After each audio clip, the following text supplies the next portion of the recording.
Now that you've seen Saving Private Ryan, you have shared an experience that has taken you back to the pivotal point of the 20th century. On the day World War II began, General Eisenhower wrote to his brother, "Hitler should beware of the fury of an aroused democracy." D-Day was the defining moment, and all that followed was consequence.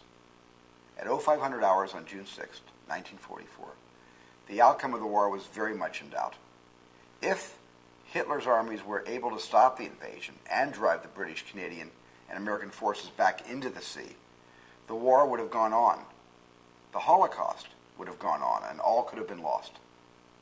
It came down to the men of D-Day. It came down to the junior officers, the NCOs, and all of the enlisted men, a whole bunch of 20-year-old kids, some even younger. They responded to the responsibility on that day and throughout the tough campaigns that followed in Normandy, Sicily, Italy, and the islands in the Pacific. The price so many had to pay was the ultimate sacrifice.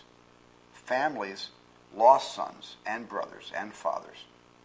So it was to honor those men and their buddies, courageous, ordinary guys, that I made this picture.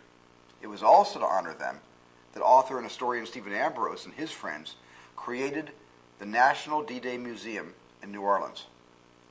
It was there that the Higgins boats were designed and built by Andrew Higgins, the man Eisenhower said won the war for us.